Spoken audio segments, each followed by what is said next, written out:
His uncle promised to send him to school, but instead, he turned him into a slave. What this young boy became years later is something nobody saw coming. In a quiet village in Kano, where the sun rises early and life moves slowly, there lived a small boy named Sadiq. He was just 10 years old, but his eyes carried dreams bigger than his age. Every morning, while other children prepared for school, Sadiq would stand by the roadside and watch them pass. School bags on their backs, laughter in their voices. He would just stand there, silent. One day, he turned to his mother and asked softly, "Mama, when will I go to school?" His mother looked away. Her body was weak, her voice even weaker. "My son, very soon." But deep down, she knew that very soon might never come. Life was not kind to them.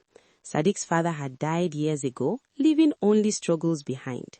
His mother tried to survive by doing small jobs, but sickness had slowed her down. Food was not always enough, money was never enough.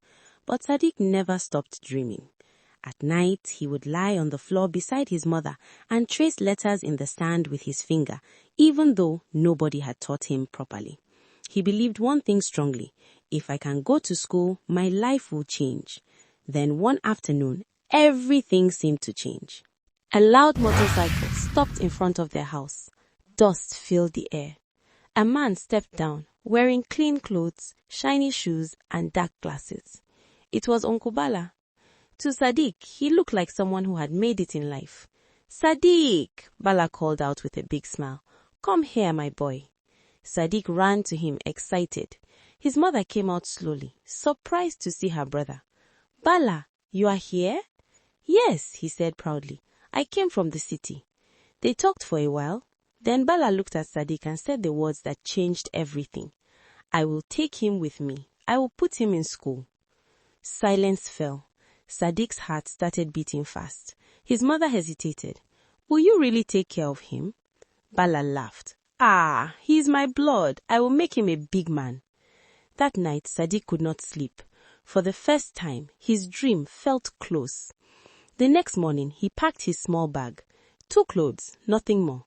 He hugged his mother tightly. "Mama, I will come back and take care of you." His mother held him close, tears in her eyes. "Go well, my son, and don't forget who you are." Sadiq nodded, but as he climbed onto the motorcycle, he had no idea what was waiting for him. The journey to the city was long and exciting. Sadiq kept looking around, amazed by everything he saw. Big buildings, busy roads, people moving fast. "This place is different," he whispered to himself. But the excitement didn't last long.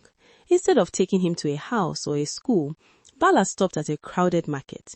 Noise everywhere, people shouting, goods everywhere. They entered a small shop. "This is where you will stay," Bala said. Sadiq looked around, confused. "Uncle, where is the school?" Bala's face changed instantly. "School? You think life is easy? You must work first." Sadiq didn't understand. Work? He was just a child. From that day, everything became clear. There was no school, there was no plan, there was only work.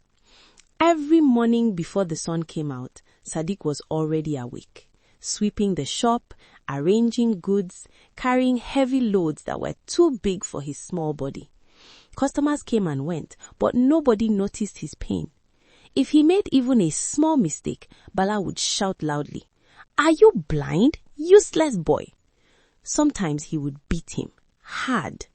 Sadiq stopped asking about school, because every time he asked, punishment followed. Days turned into weeks, weeks turned into months. The dream that once burned inside him began to fade slowly, but it never died. At night, after a long day of work, Sadiq would lie on the cold floor, his body weak, his heart heavy, and in a quiet voice he would still say, "I want to learn." One evening, something unexpected happened. A woman came to the shop. Her name was Aisha. She noticed something different about Sadiq. While others were busy, he was staring at a piece of newspaper on the ground, like it was something precious. She picked it up and asked, "Can you read this?" Sadiq shook his head. "No, but I want to learn." That simple answer touched her deeply. From that day, Aisha began to watch him closely. She saw how hardworking he was, how quiet he was, how hungry he was, not just for food, but for knowledge. One evening, when Bala was not around, she came back. "Come," she said gently. She brought out a small book and a pencil. "Let me teach you." Sadiq's eyes lit up. From that moment, everything began to change again. Every evening, secretly, Aisha would teach him A, B, C. Slowly, Sadiq began to understand.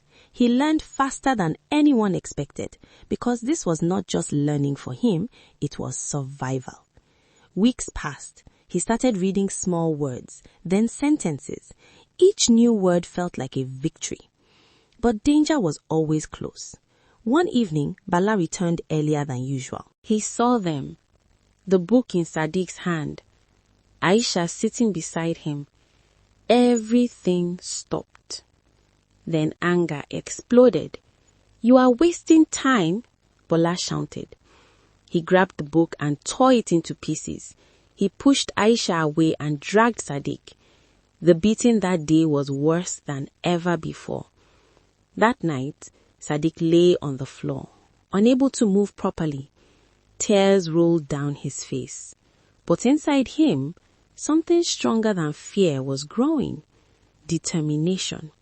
He knew one thing clearly. If he stayed, his life would end in that shop. So that night, he made a choice. At midnight, while everyone slept, Sadiq stood up quietly. His body was still in pain, but his spirit was ready. He stepped outside and began to run. No shoes, no direction, no plan, just hope. He ran through dark streets, his heart pounding. Every sound scared him. Every shadow looked dangerous, but he didn't stop until his body gave up and he collapsed. When he opened his eyes, he saw a different face. An old man, kind eyes, soft voice. "My son, you are safe now." His name was Malam Musa. For the first time in a long time, Sadiq felt peace. Malam Musa took him in, gave him food, a place to sleep, and most importantly, a chance. He enrolled him in a small school. Sadiq held on to that chance like his life depended on it, because it did. He studied day and night. He asked questions. He read everything he could find. Years passed, and slowly, the boy who was once a shop slave began to rise. He got a scholarship, moved to a better school, then to the university. He chose to study law because he wanted to fight for children like himself. Years later, Sadiq became a lawyer, a respected one, but he never forgot where he came from. One day, he returned to his village, not as the poor boy who left, but as a man of purpose. He built a school, a clinic, a shelter for children who had no one. People admired him, but life still had one more test. One afternoon, an old man came to him, weak, dirty, broken, begging for help. It was Uncle Bola. Time had changed him. Life had humbled him. He fell to his knees. "Please forgive me." Silence filled the air. Everyone watched, waiting to see what Sadiq would do. Sadiq looked at him for a long moment, then he spoke calmly. "You hurt me, but you did not stop my future." He turned and said, "Give him food. Give him a place to stay." People were shocked, but Sadiq understood something powerful. Holding pain would not change the past, but kindness could change the future. And so, the boy who was once treated like nothing became a man who gave everything. Because in the end, never destroy a child's dream, because you don't know who that child will become.